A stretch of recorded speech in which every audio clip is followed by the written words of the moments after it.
Halo guys, apa kabar? Belakangan ini, internet lagi rame banget, terutama di kalangan gamer PC. Kalau kalian sering buka Reddit atau baca berita teknologi, pasti kalian lihat satu angka yang bikin kaget, yaitu $1.000. Rumornya, Steam Machine bakal dijual dengan harga $1.000. Itu sekitar 16 jutaan. Banyak banget media yang membahas ini. Responnya, jelas banyak yang kecewa. Banyak yang langsung memprediksi kalau Steam Machine bakal gagal sebelum dirilis. Masuk akal sih. Soalnya kita udah terbiasa sama harga Steam Deck yang terjangkau. Jadi begitu dengar angka $1.000 untuk sebuah konsol, kita langsung mikir, wah, kayaknya ada yang salah nih. Tapi tunggu dulu bro, sebelum kita buru-buru emosi atau batalin rencana nabung buat beli, kita coba bahas datanya pelan-pelan. Aku udah coba telusuri sumber asli bocorannya. Aku hitung ulang konversi mata uangnya, sampai cek rekam jejak tokonya. Kesimpulannya, angka $1.000 itu kemungkinan besar salah. Di video kali ini, kita bakal bahas kenapa harga itu nggak masuk akal, dari mana asalnya, dan berapa sih harga yang sebenarnya masuk akal buat kita harapkan. Sebelum kita ke pembahasannya, buat kalian yang belum subscribe, subscribe dulu, dan nyalain notifikasinya, supaya kalian nggak ketinggalan video-video dari aku. Oke, kita lanjut. Kita mulai dari sumber masalahnya dulu. Jadi, semua keributan ini asalnya dari satu toko elektronik di Republik Ceko, namanya Smarty.cz. Tapi perlu diingat, sebenarnya, harga gila ini nggak muncul di etalase depan website mereka. Jadi jangan harap ada banner pre-order resmi atau promosi khusus di sana. Ya karena emang nggak ada. Angka ini tersembunyi di dalam source code website mereka. Istilah kerennya ini tuh namanya ghost listing. Ghost listing adalah daftar produk palsu atau setengah palsu yang sengaja, kadang-kadang nggak sengaja muncul di internet. Padahal barangnya belum benar-benar dijual secara resmi.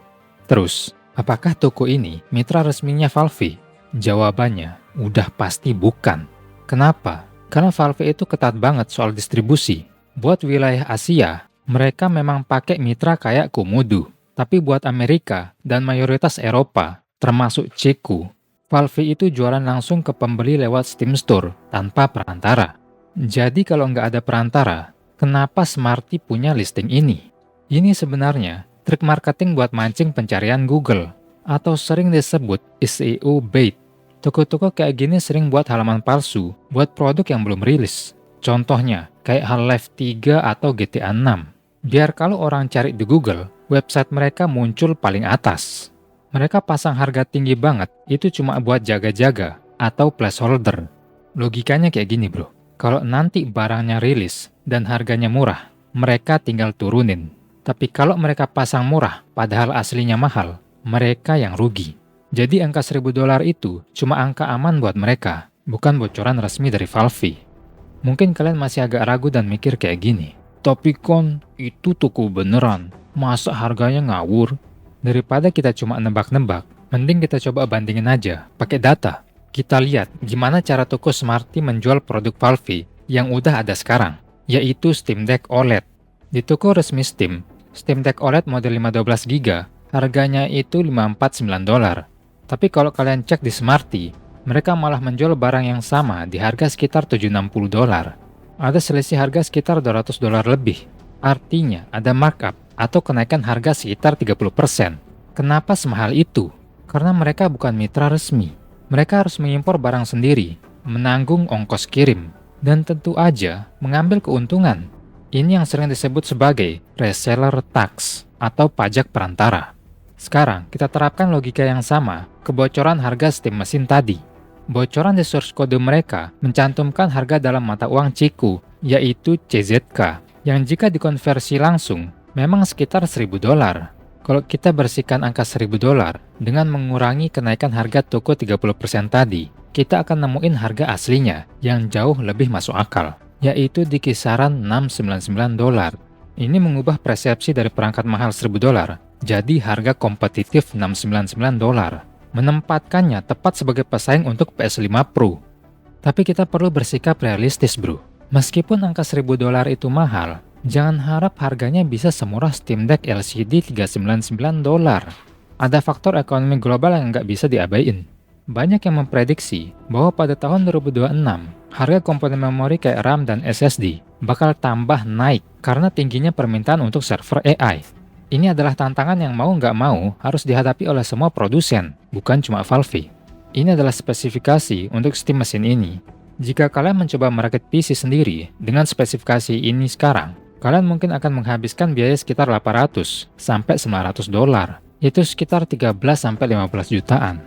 Disinilah kekuatan Valve bermain. Valve membeli komponen dalam jumlah massal, jutaan chip sekaligus. Ini membuat modal mereka jauh lebih rendah daripada kita yang beli satuan di toko komputer.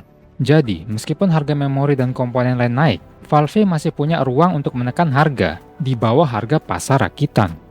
Terus bagaimana tanggapan Valve sendiri? Walaupun belum ada harga resmi, tim desain mereka sebenarnya sudah memberi sinyal lewat wawancara. Pendekatan Valve ini memang agak beda. Mereka nggak mau jual rugi atau subsidi besar-besaran. Tapi mereka janji, produk ini bakal tetap jadi good deal. So then, obviously, that question becomes like, okay, well, where does the price land? I know you haven't announced a price yet, but I mean, can you give us any information about what consumers might expect in this regard? I think that if you build a PC from parts and get to basically the same level of performance, that's the general price window that we aim to be at.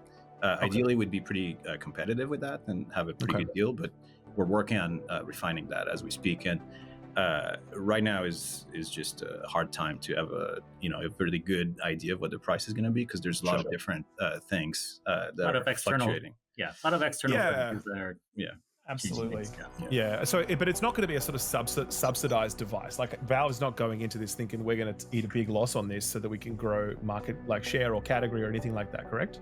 No, it's more in line with what you might expect from the current PC market. Okay. Obviously, our goal is for it to be a good deal at that level of performance, and then you have features that are actually really hard to build if you're making your own gaming PC from parts, right? Maksudnya begini, bro.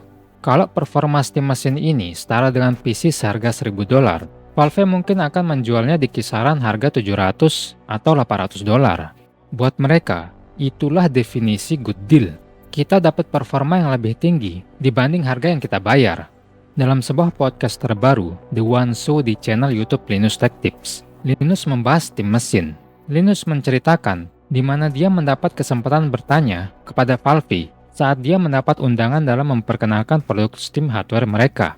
Linus bertanya kepada Valve mengenai apakah harga mini PC baru tersebut akan seperti harga konsol sekitar 500 dolar. Valve nggak memberikan jawaban, dan suasana ruangan malah jadi hening dan canggung. I can't tell you what the price will be because I literally don't know. But when I said, I'm disappointed that it isn't going to follow a console pricing model where it's subsidized by the fact that the manufacturer is going to be taking 30% of every game sold on it over the lifespan of this thing, because I feel that would be a more meaningful product. And they kind of asked what I meant by, well, what do you mean by console price? And I said, well, $500. Nobody said anything, but the energy of the room wasn't great. Itu adalah kode keras. Jangan berharap perangkat ini bakal murah. Ingat, ini pada dasarnya adalah PC gaming berbentuk konsol. Tapi, mentang-mentang dibilang nggak murah, bukan berarti harganya harus langsung gila sampai 1.000 dolar. Pasti masih ada harga tengah yang lebih masuk akal. Jadi kesimpulannya gimana? Jangan langsung panik, bro. Cuma gara-gara judul berita yang heboh. Angka 1.000 dolar dari toko Smarty itu kemungkinan besar cuma harga placeholder dari penjual pihak ketiga yang mencari untung besar dan traffic Google. Kalau kita kurangi margin keuntungan toko tersebut, perkiraan harga aslinya kemungkinan besar ada di kisaran 600 sampai 800 dolar. Kalau benar nanti harganya 699 dolar, perangkat ini bakal jadi pesaing berat buat PS5 Pro. Bedanya jelas. Di PS5, kita terkunci dalam ekosistem tertutup, sedangkan di Steam Machine, kita punya kebebasan penuh. Karena pada dasarnya, ini tetap sebuah PC. Tentu aja, kita harus tetap nunggu kabar resmi dari Valve. Tapi untuk sekarang, santai aja dulu, bro. Simpen panik kalian pas rilis nanti. Oke, mungkin segitu aja dari aku. Gimana menurut kalian, guys? Kalau harganya beneran 699 dolar, kalian tertarik beli atau malah lebih milih rakit PC sendiri? Tulis pendapat kalian di bawah. Kalau kalian suka video kayak gini, jangan lupa like dan subscribe. Dan cek videoku yang lain. Semoga kalian menikmati videonya and see you guys next time. Peace.